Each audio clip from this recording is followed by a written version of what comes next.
Welcome to the Birmingham Civil Rights Institute's virtual conversation.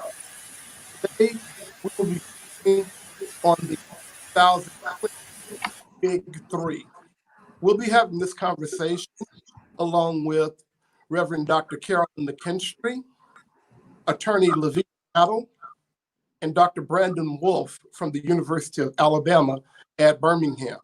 Welcome. How are we all doing today? Doing great. Thank you. Great, great. Well, when we look at this term Big Three, we take ourselves historically back to World War II, when the Big Three were Winston Churchill, Joseph Stalin, and Franklin Delano Roosevelt. But in Birmingham, Alabama, when we say Big Three, we meant Reverend Dr. Martin Luther King, Reverend Fred Shuttlesworth, and Reverend Ralph Abernathy in 1963 with Project C. But we are understanding that this inspiration in terms of the Big Three continued, and the scope of the civil rights movement by no means ended with 1963. In fact, we're still very much in the through line of the civil rights movement here in 2020. And with 2020, we've sadly lost three of the greatest warriors of that fight for the equality and equity in the United States of America. We've lost the Reverend Joseph Lowery, and we have today with us attorney LaVeeda Battle to discuss Joseph Lowery's time here in Birmingham at the historic St. Paul United Methodist Church. We also lost Reverend C.T. Vivian, and we have with us from the University of Alabama at Birmingham, Dr. Brandon Wolfe, to talk about the role of university and college to develop leaders. And there was no greater time that, as a historian here at the Civil Rights Institute, that I could think about where college and university stepped in to aid a movement than the Civil Rights Movement. And when we think of John Lewis, we always think of the inspiration that Dr. Martin Luther King, the charisma, the magnetic personality he and other civil rights had that drew youth into the movement. And we have Reverend Dr. Carolyn McKinstry here today with us to represent that idea of being drawn into the movement by these charismatic individuals and then taking up the mantle themselves and being a part of it. And today's conversation is just kicked off, and we're just going to send it around the room. And we'll start with you, LaVeeda. We lost the great Reverend Lowery first in March of 2020. And so chronologically, we'll start with you. And if you'll tell us a little bit about yourself and St. Paul's and take us into that area. Much, Barry, for inviting me to participate in this panel discussion. I'd like to just take a moment of personal privilege and express my thoughts and prayers to the families and close friends of all three of these giants. Even though we are all celebrating their lives, you know, they all have close family and friends that are still grieving. So I just want to express that my prayers are with the family, first of all. And I'm really excited to be here to talk about the connection that Reverend Lowery has to Birmingham, because when you read the history of his magnificent life, we don't hear much about his activities in Birmingham, but they were significant, not only in Birmingham, but across the state of Alabama. And I'm going to start with something remarkable that most people don't know, that Reverend Lowery met and married his wife here at St. Paul. At the time that they got married in 1950, Mrs. Lowery's father was the pastor at St. Paul United Methodist Church. And he had taken what had been an ancient building that was built in 1902 and then renovated in 1925 and built the sanctuary by 1951. So the remarkable thing is, during that time, there was a love story going on in that building. And Reverend Lowery met and married his wife, Evelyn, right here in Birmingham. He went on to become the pastor at Warren Methodist Church down in Mobile. And most people don't know that he was engaged then in desegregation activities. I got a chance about 6 years ago to actually interview Reverend Lowery and to talk to him personally about his activities here in Alabama. And he shared with me that going all the way back to the 50s, he and Reverend Shuttlesworth and Dr. King and Dr. Ralph Abernathy used to meet, and they thought, well, we'll meet in the middle of the state. We'll meet in Montgomery because, of course, Reverend Shuttlesworth would have to drive down from Birmingham, and he was in Mobile, so he had a 2.5 hour to 3 hour drive up. And they decided they'd meet at maybe 10 o'clock on a Saturday morning, and he would take off early in the morning for that drive, and so would Reverend Shuttlesworth, and they'd get to Montgomery for their 10 o'clock meeting on time, and then find out that Dr. King and Ralph Abernathy were late. They'd be 2 hours late to the meeting. So he talked about those early days with me and about the fact that there was a coalition of interests across the state interested in desegregation, and that it was no accident that the first activities took place in Montgomery. That was the central point in the state. It was the place where a lot of planning took place. And one other significant thing is this: after the Montgomery bus boycott that we're all aware of, and Rosa Parks' historic decision not to sit in the back of the bus and what took place, there was a Supreme Court decision. And as you mentioned, I'm a lawyer, so that's something that I was quite interested in. And the Supreme Court struck down the Alabama segregated public accommodations law. And that took place in November of 1956. Well, sometimes we think, now I'm going to bring you forward to the Children's Crusade in Birmingham, but that took place in 1963. So here we have a Supreme Court case that has said that the public accommodations are unconstitutional, but yet in Alabama, that didn't happen. So at St. Paul, the first meeting was held 1 month after that Supreme Court decision to talk about, in Birmingham, desegregating the public accommodations here. And Reverend Shuttlesworth was key to that meeting. But you have to wonder, why did the meeting take place at St. Paul? Well, St. Paul was a Methodist church. Reverend Lowery was a Methodist church. So there was a connection there. His father-in-law had been the pastor at this church. So St. Paul, as a church, had been involved in the civil rights movement from the onset in Birmingham. In 1963, before those marches took place, there were two people from the Southern Christian Leadership Conference who did the training. They were here from the Southern Christian Leadership Conference, which of course was founded in part by Reverend Lowery.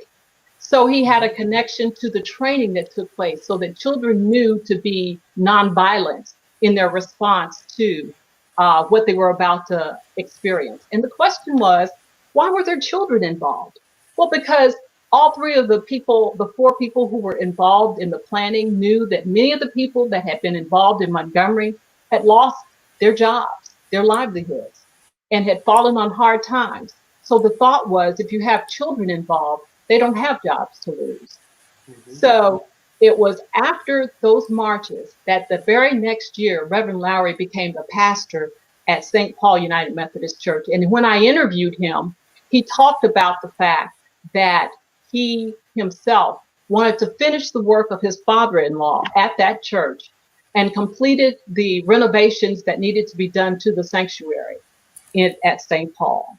So Dr. Lowery did some very significant things while he was here. The planning of the March on Washington and the march across the Edmund Pettus Bridge took place while he was a pastor at St. Paul United Methodist Church.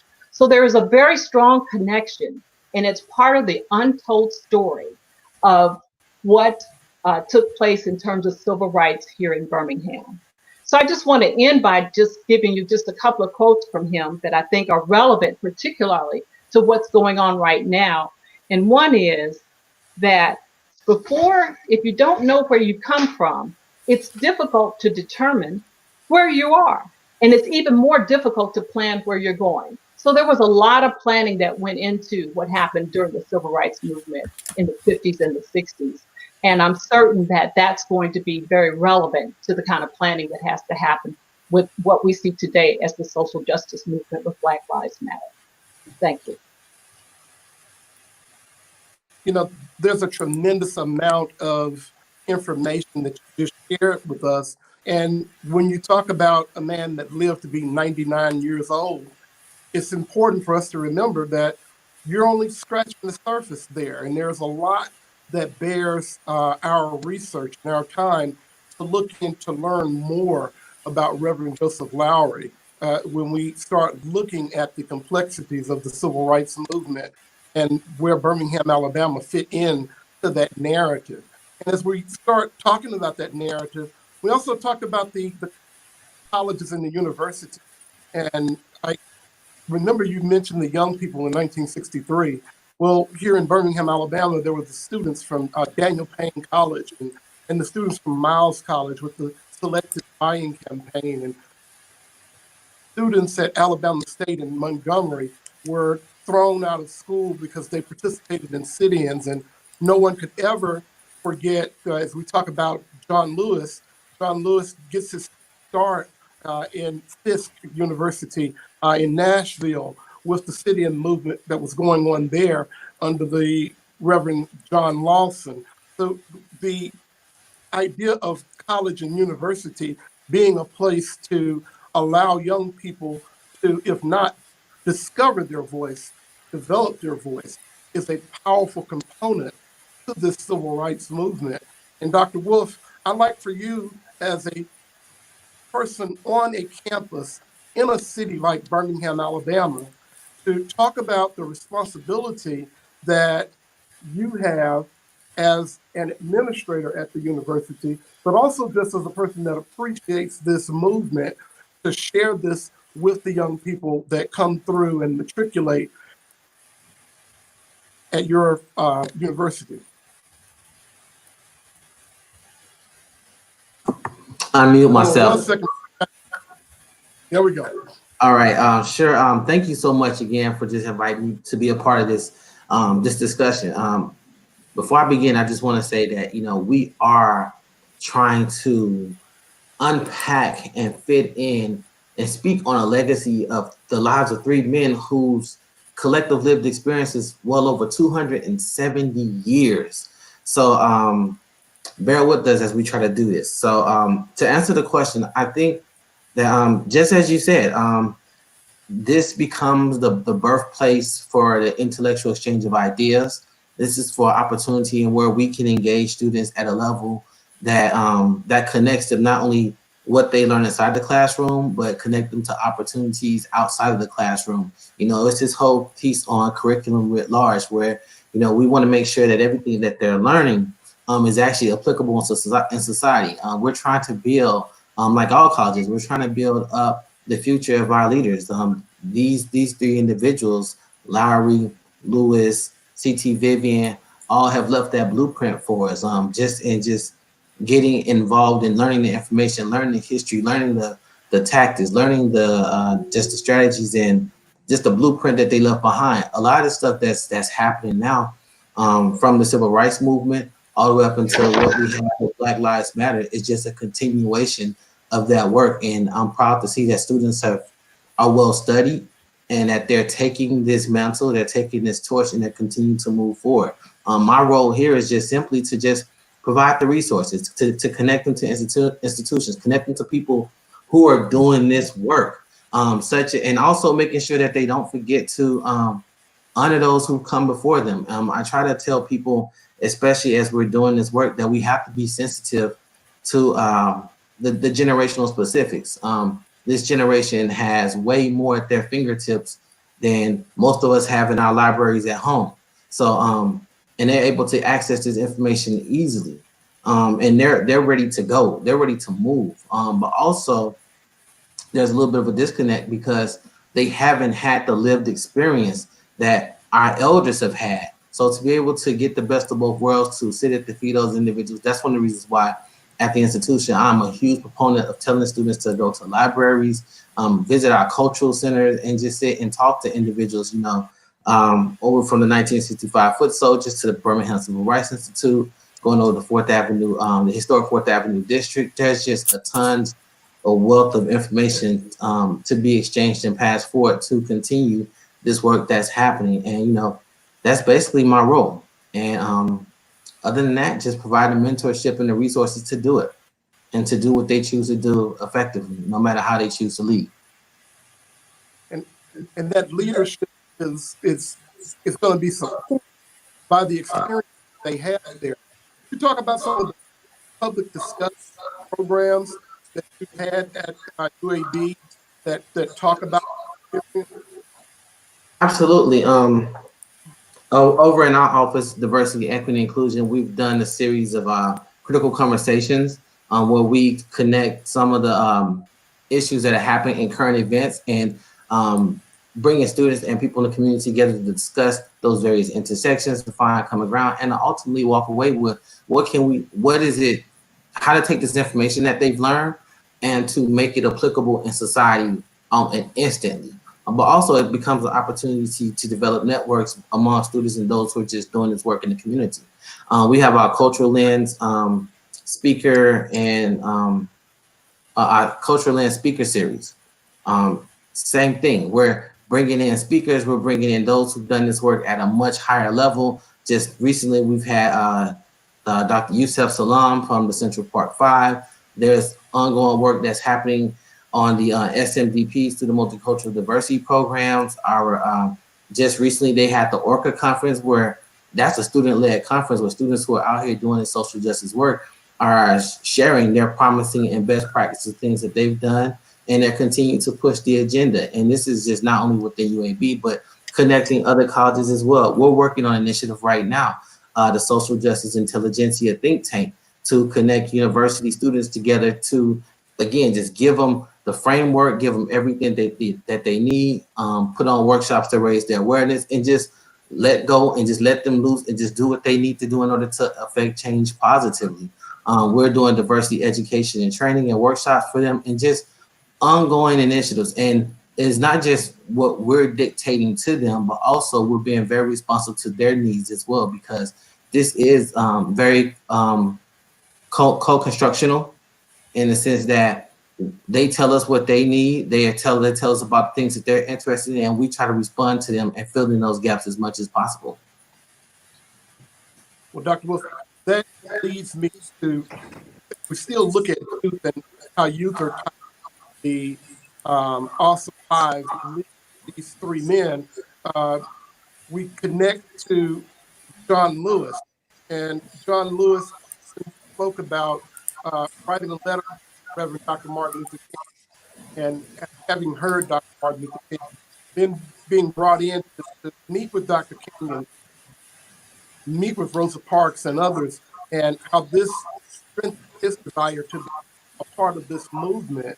And Reverend Dr. McKinstry, I really wanted to bring you to talk about what it was like to be a young person who actually encountered that kind of magnetic charisma that drew people into the movement, and how did it inspire you to take the path that you've taken?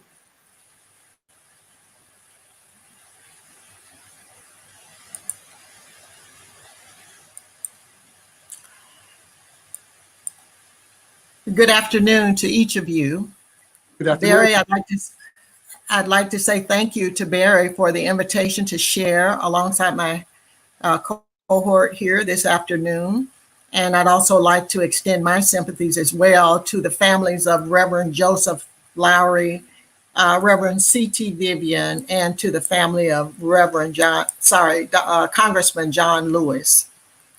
My initial encounter with the civil rights movement and with Dr. King was made on May 2nd, 1963 at the 16th Street Baptist Church in Birmingham, Alabama. I had been a regular volunteer in the main church office for several years. When the movement started, when they began meeting at the church, I was 15 years old. And I loved all of the activities that emanated from the church and looked for occasions to be there.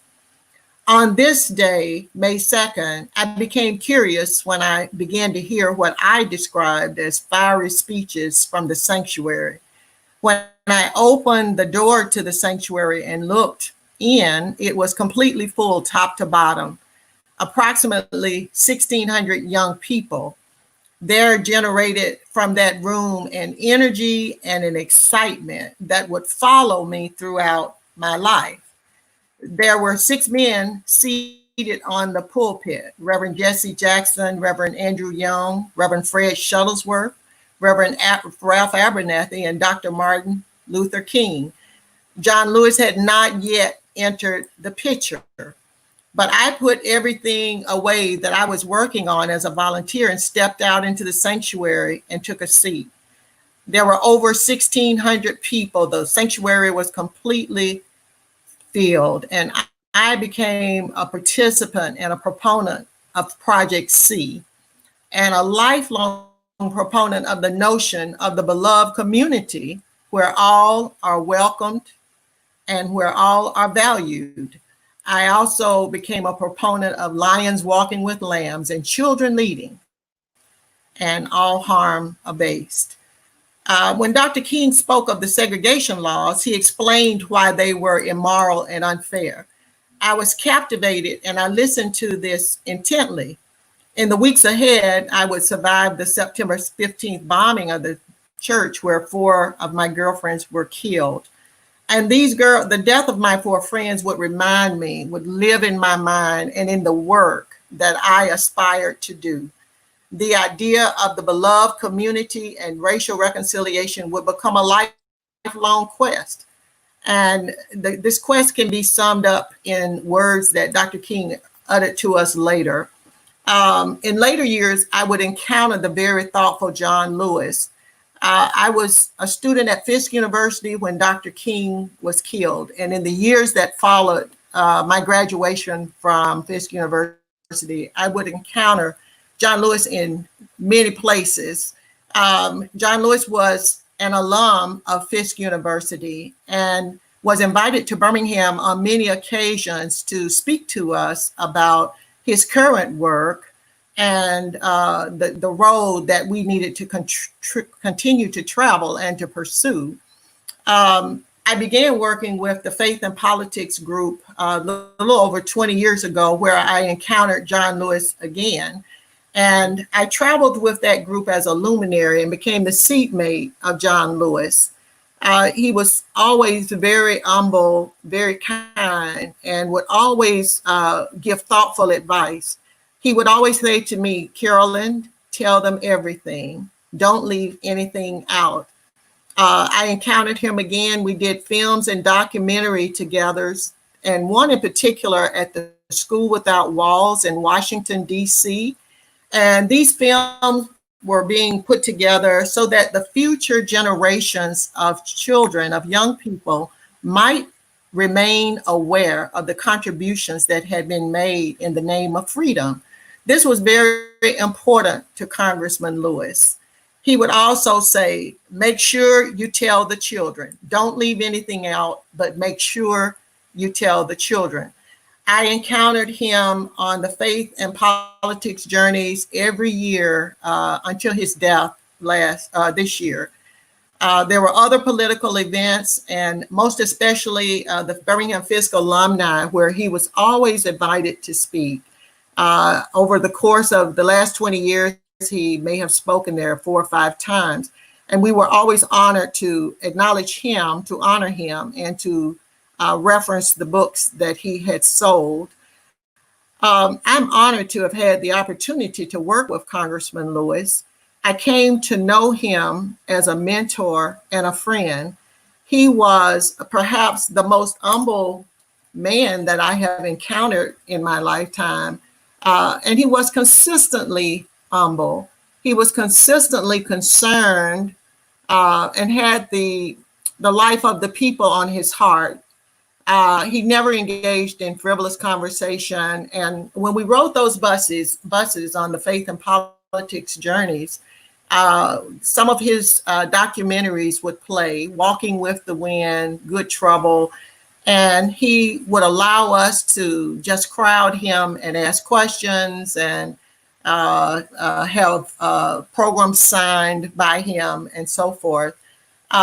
His passion, his consistent, humble, and focused demeanor were things that I will always remember and will aspire to. I think he would be a very difficult a person to emulate, but you cannot help but to try to do it. He was just such a very fine person. I almost would like to end with calling him Saint John, but I know that he did not see himself that way either. He was just someone that saw wrong and gave everything that he had to try and correct those various wrongs. You know, I think that's a very powerful place to end, because a lot of times we are tempted out of respect and out of adoration to elevate our ideals and put them a little bit above ourselves. But I think that it's important to remember that Reverend C.T. Vivian and John Lewis and Reverend Joseph Lowery, they were ordinary human beings that did extraordinary things. And I think it's important for us to remember that when we put them up on a pedestal, then sometimes it takes away our responsibility as individuals to be able to correct and change things in our everyday life if we make the people that have done that something more than who we are. And looking at who we are today living in the results, in the rewards, in the fruits of the labor of this big three. When we talk about Reverend C.T. Vivian, his work with the Selma to Montgomery March brings us to 2020, an election year, where we're still talking about access to the ballot. When we talk about the Southern Christian Leadership Conference and its role to fight for equality and equity, we still bring ourselves to today, to 2020, and we look at Black Lives Matter and how this struggle is not over by any stretch of the imagination. It's just morphed and it's gained steam. But we also look at this list of individuals as we start looking at this big three. What I really would like to look at briefly is to, and I started with the voting rights movement, but if one of you will just chime in and talk about one particular aspect of the successes that is, as Dr. Wolfe said, you're looking at almost 200 years of shared history between these three men. Would you, in your own purpose, what would be the most notable success that these three men were a part of? In my view, if I might, I would like to say that it was very important to them to coalesce and work together, develop a strategy, have an end game, and have some policies after the marches that would be implemented as law.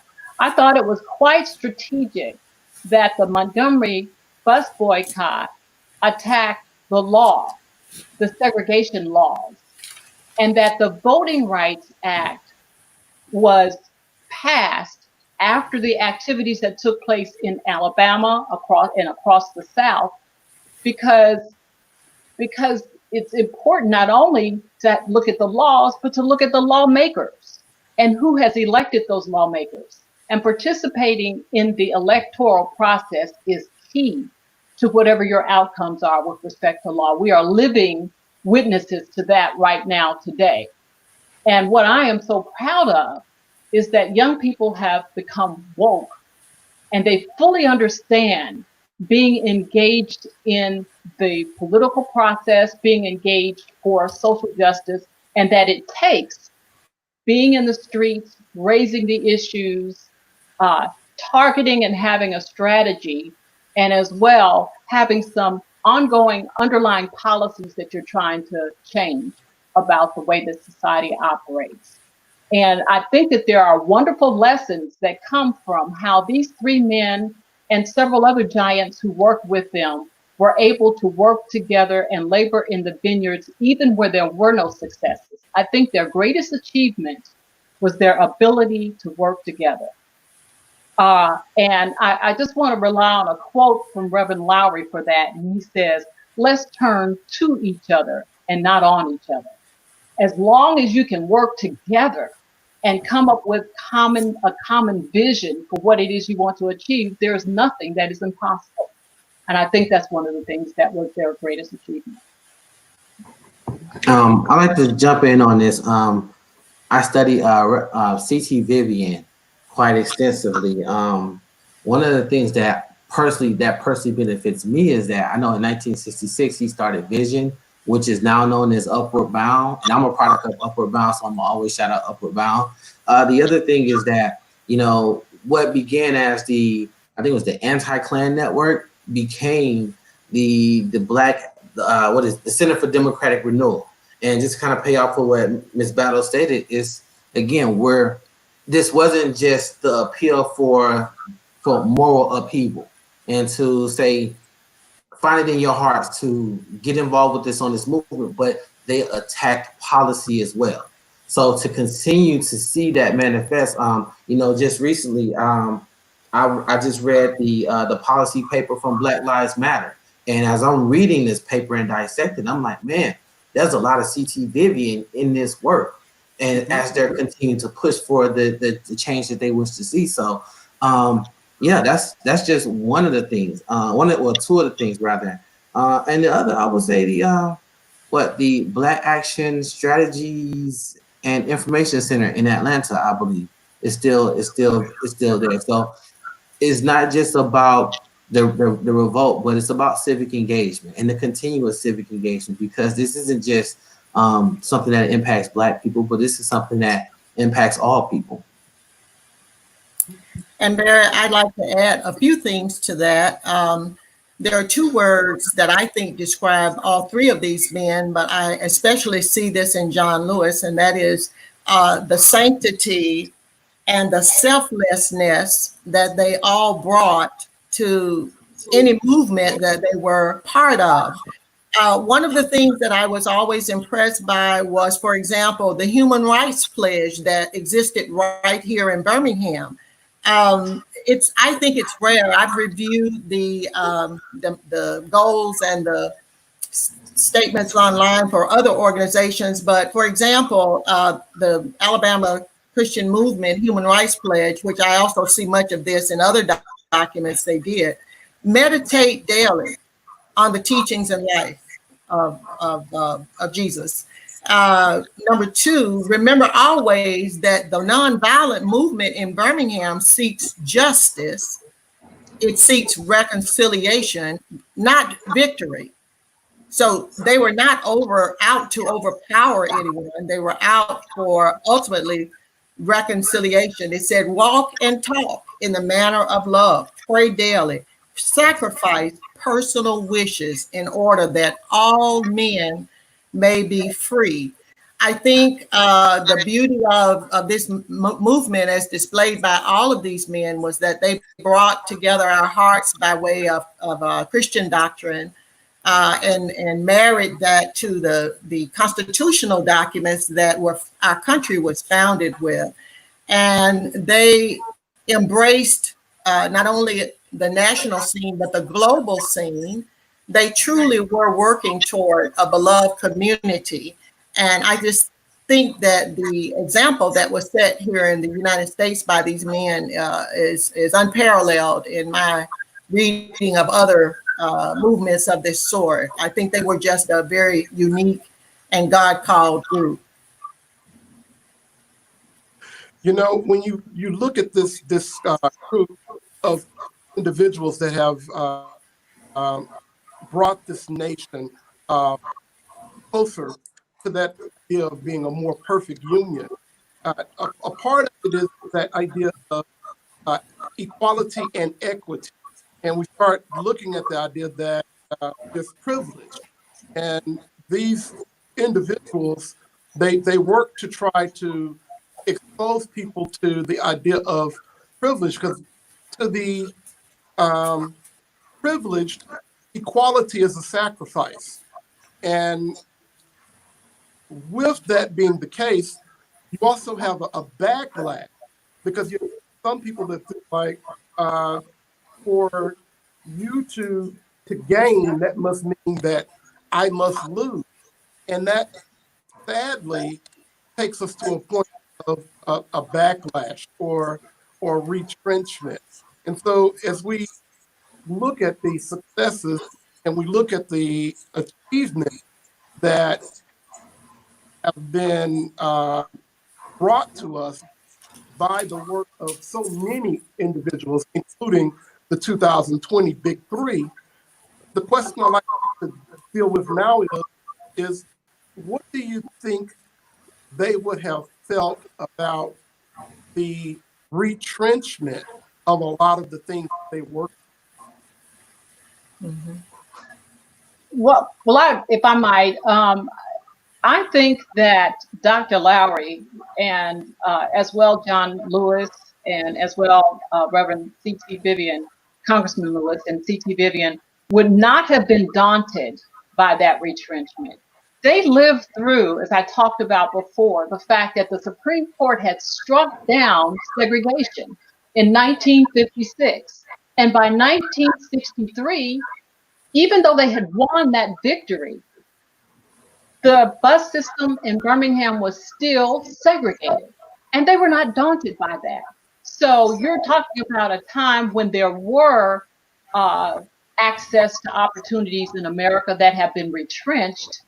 They lived through having a victory that was unimplemented in this country, and they were not daunted by that. They continued forward. They continued to march for desegregation. They continued to press against those who were in power in a way that ended up achieving the outcome that they wanted. In 1963, after the Children's Crusade March, the city council decided to desegregate all of the public accommodations in the city. So they knew that under these circumstances, this is a long game. This is not a short game. And they stayed in the vineyards for the duration.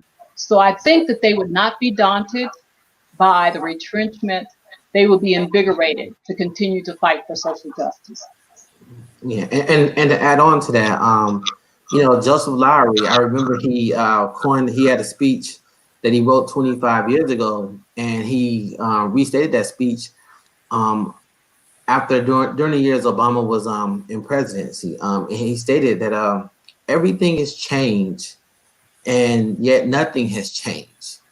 And breaking down that speech, he states that we've definitely come a long way. We've got more representation in offices, in positions of power than we had during the 60s and in the 40s and any other time prior to this moment.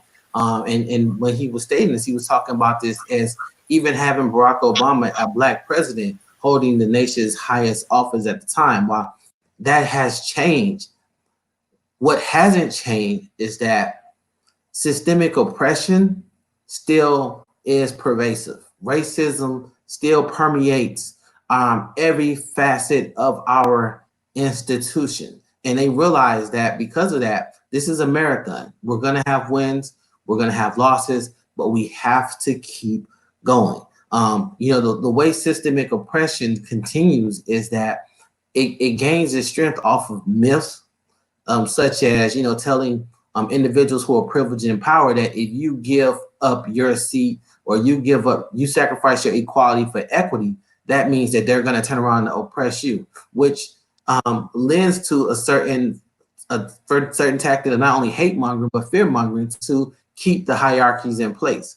But also, too, it operates off of hiding in plain sight, and to the point that it's so normalized that it's rendered invisible, and it becomes our duty, as with all these men that have come before us and all the women and everyone else, is that the power of storytelling. We have to elevate our voices. We have to amplify our message. We have to echo these messages. We have to continue to raise these platforms and continue to stand on the shoulders of those who come before us to keep this marathon going. This isn't going to be solved in one conversation. This was not solved in their lifetime, but even with them knowing that heading into it, they still understood the importance of committing themselves to a calling that much bigger than them. And that's spiritual, that's missionary work in its truest form. I think one of the great retrenchments that we saw was the Holder versus Sessions event, where voting rights were rolled back in such a way that we could never have imagined. I suspect, I know how disappointed I was, and I suspect that there was tremendous disappointment on the part of these three men. And as LaVeeda said, I think that they had become accustomed to not only to disappointments, but to things being reversed. Now we see today a movement to restore voting rights. There is a bill that has been sitting in the Senate for quite a while, and we are all hoping that this bill will be given a vote where we see voting rights restored, but we see also other things that Congressman Lewis included in an effort to, in a continuing struggle toward poverty and racism and all of the other ills that have plagued our nation for so long. I think the greatest honor that could be given to Congressman Lewis right now would be the passing of that voting rights legislation. But voting is key to everything that we do. And while they fought hard to win these games, and some of them have been retrenched, I think we owe it, those of us that are still here, and we owe it to the country and ourselves, and we owe it to future generations, not only to teach them, but to work toward the reinstatement of much of what has been retrenched. Yeah, I think when you talk about the Supreme Court and the Holder decision, we have this thing that was put in our hands, and that is the ballot. When the founding fathers were debating where the true power would lie, and they went back and forth between the federal government and the presidency and the state governments and their legislatures and their governors. You know, they argued and they wrestled back as to, you know, where the power would come from, and they settled the deal that the power would come from the people.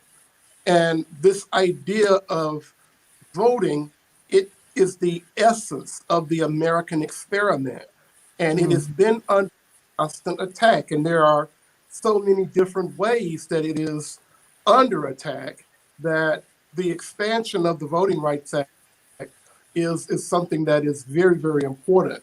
Do you think that with the attention now to equality and the constant demonstrations that are going on, do you think that we'll be able to see some movement in terms of voting rights? And when we start talking about voting rights, you have to talk about the voter ID laws and the idea of having these lines drawn, and do we think that we can touch those things and change those things and try to get that back on the right? I think one of the things that probably the opposition to social justice thinkers realized was, going back to what Reverend McKinstry said, that you have the power of the vote and you have elected officials and they pass laws, but it is the courts who interpret the laws.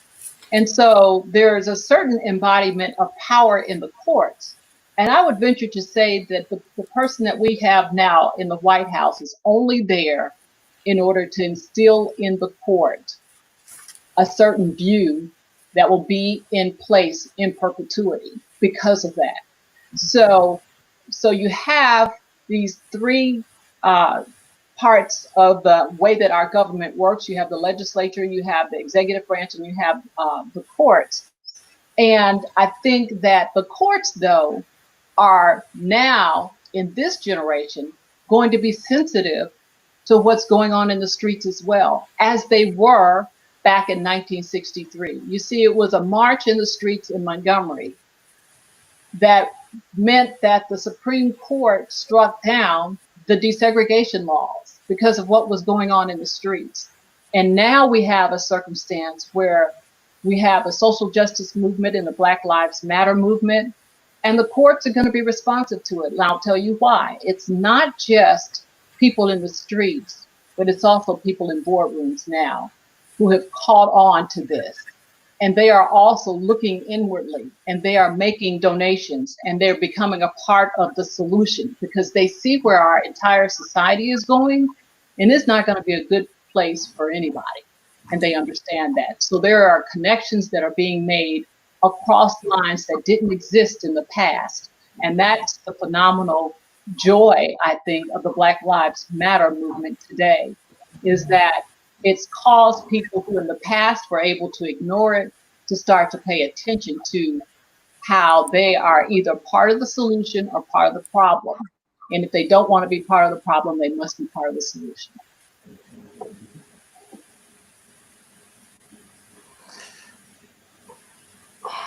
I'm gonna digress a little bit from this and say that it's gonna take more than just voting.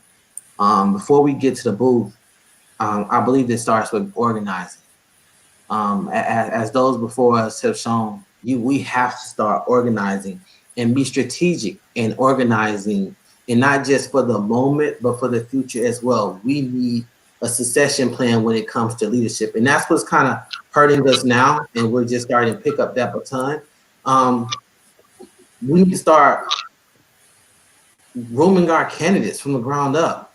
We need to start raising the capital necessary to start impacting lobbyists. We need to bring our own, we need to develop our own PACs and our own super PACs to get the type of candidates who represent what we need on the ballot, to get our issues pushed forward in our agendas. What I often tell people in our communities is that if we are not in the room when the decisions are being made, we're going to be in the yard. We're going to be on the yard where the consequences are happening. So long before we even get in that room, we have to foresight. We have to exert ourselves. We have to push these agendas. We have to be very intentional with this. As we're looking, let's say at Atlanta, at Harlem, and all these examples, they didn't just have, like, even most recently with John Lewis, and I thought about this in Birmingham, I had to really question myself. I'm like, what if something happened to one of our great Black leaders? Who's next in line? When I looked at the list of Atlanta after John Lewis, you had Nikema Williams, you had the guy with the NAACP, you had Richard Franklin, you had just a number of individuals lined up, and I began to ask myself, what have we put in place? And that's something I think that we have to be very intentional about. With the system, our vote is important, but also the message that comes from our leaders, and you can kill a man, but you can't kill the dream, you can't kill the message. How do we continue to keep that message going? So we have to make sure that we're investing in our youth in such a way that when one goes down, it just keeps going. The machine continues to go. So while yes, voting is extremely important, I will again say that we have to put even more energy and effort towards organizing before we even get into the ballot, so we can have more than just one choice on the ballot. Or I don't want us to be in another position where we're choosing between the devil we know and the devil that we don't know, and hoping that someone is going to listen to us and take pity on us and kind of help advance our agenda. Very much so. I think all three of these men were on one accord with the notion, as King said, that there were three evils that we were fighting. One was war, the other was poverty, and the third was racism. And I think they each brought, when I compared the things that they did with Black Lives Matter, I've actually reviewed their commitments on their documents and their commitments on the web. And their statement of purpose and motion and so forth. And they are very similar in doctrine to what they believe. I think, however, that Lewis, Congressman Lewis, like Dr. King, believed if we could ever overcome the racism problem, that we would overcome many of the problems that we have been fighting. And in that spirit, I'd like to just read just a short remark that was made by King that I think kind of just places back in our memory all the things we need to do and where we need to go. The statement is, racism can well be that corrosive evil that will bring down the curtain on Western civilization. Arnold Toynbee has said that some 26 civilizations have risen upon the face of the earth. All of them, almost all of them, have descended into the junk heap of destruction. But the decline and the fall of these organizations, of these civilizations, was not caused by external forces, but by internal decay. They failed to respond to the creative challenges impinging upon them. If Western civilization does not now respond constructively to challenge and to banish racism, some future historian will have to say that a great civilization died because it lacked the soul and the commitment to make justice a reality of all men.